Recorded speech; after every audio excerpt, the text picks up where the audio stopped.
Alrighty, injury report. Barry Cofield, he was full today. He's probable. Jason Hatcher did not participate. He'll be questionable. Roy Halou is going to be out. Brandon Merriweather is going to be out with his toe. Keenan Robinson is going to be out with his knee. Getter Golson is going to be questionable. Deshaun Jackson, questionable. Colt McCoy is full. He's questionable until he sees a doctor today. And then Will Compton is probable.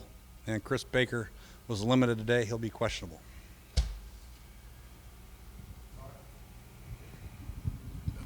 Jay, did Colt McCoy see the doctor, and did he receive final clearance, and will he be the quarterback on Sunday? Yeah, no, he's going to see the doctor this afternoon, get his final deal. That's why he's listed as questionable. Once he sees the doctor, he gets a clearance, then we're pretty positive he'll be okay. But just want one more doctor to see him to make sure. Yeah, you said yesterday that since training camp and all the way up to now, you've seen the most out of Colt, and that's why he's starting. What about him has impressed you the most that you look at and say he's now ready to be a winning quarterback in this league? Well, you look at the total package, I suppose. I think his decision-making right now is probably the best right now, I'd say, just because he's been in the NFL as a quarterback the longest with his experience factor. I think his ability to see coverage, get the ball out, I think probably sets him just ahead of the other guys by just a little bit.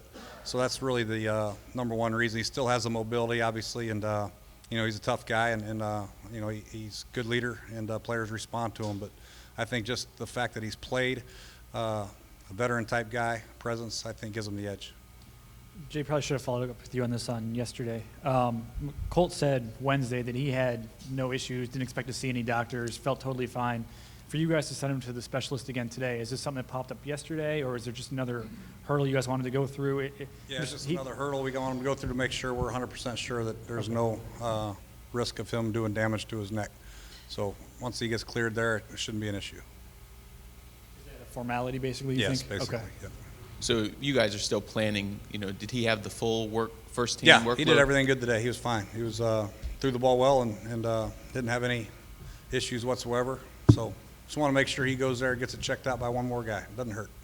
You said he got all the full team reps for yes. first team? Okay. Mm-hmm. And Jay, do you guys worry about how that will hold up under game conditions? Obviously different than what you're doing in practice during the week. Yeah, that's the other reason we're going to have him see the specialist too, just to make sure that he can withstand some punishment, because he's going to get hit eventually in this game. So we just got to make sure he's okay, can withstand the punishment and the maybe getting hit in the back and jar him back, and just make sure he's got the full range of motion. So once he gets a clearance, then he'll be okay. Jay, when you see the Giants offense, obviously Cruz out, Beckham has kind of emerged here. How different are they in your eyes from week 4? And what kind of Eli Manning do you see week in, week out? Because he's had a lot of turnover problems, yet he's had a pretty good career. Yeah, he's great. Had a great career. He's a Super Bowl champion. He's consistent. He's durable. They've had some rough patches this year. They've only won 4 games, obviously, but when you talk about great quarterbacks in the history of this league, he's one of the names that'll pop up just because he's been a winner, been a champion, and done some great things. Have been very durable. But they've had some issues with some injuries on offense and tried to work through them. And they got a new system, obviously, they're working through. But they still have very talented players. The running back is doing very good. The rookie wide receiver is obviously doing very good. The tight end. They got some young players that are still finding their way, very similar to our situation. We're trying to get these guys acclimated to our scheme and how we want to run things. And, when you have that many young players playing, you're going to have some, ups and downs. But eventually it's going to pay off, as I know that Coach Coughlin will get them ready. And obviously next year they'll be a force to be reckoned with. Because of the little bit of question about Colt's neck and the uncertainty until this afternoon, was there much debate early in the week about whether to go to with a different quarterback, or did you feel like if he's good to go, then there wasn't the need for you and Bruce or anybody to talk about? It was talked about, especially when you're talking about a neck injury. But based on his progress from Tuesday to Wednesday, he felt very good, and we thought that at this time, with the experience that he has in the National Football League, that he was the best choice for us moving forward. But there was discussions, yes.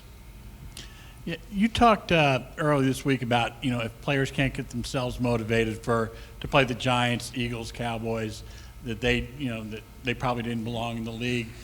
kind of the popular perception is that, the coach giving the Newt Rockney kind of speech and getting them going. Where do you think the balance is between players getting themselves motivated and what the coach's role is? I think they go hand in hand. It's the coach's job to get the players up and ready to go and excited about a game plan.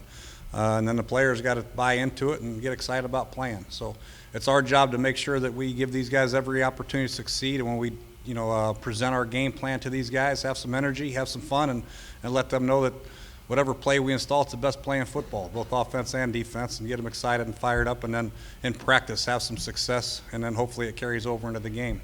Unfortunately, last couple of weeks early in games, we haven't had much success where we really haven't got anything to be excited about, and it's very important for us to get out to a fast start, let these guys know football's fun again to play, and I think if we can do that early in a game to get something positive going, I think you'll see a different team. What's your level of optimism with Deshaun? 50-50. He ran around a little bit better today, so I feel pretty good about his chances, really a little bit better, obviously better than I did last week, that's for sure.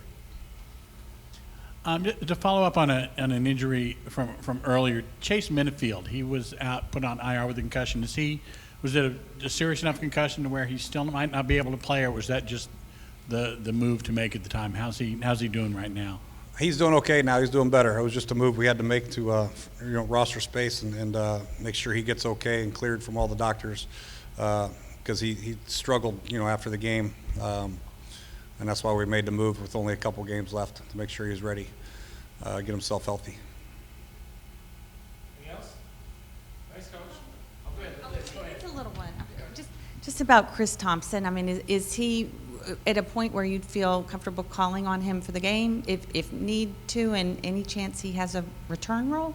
Yeah, there's a good chance. We'll see him as a returner and then on third down some and out in the game.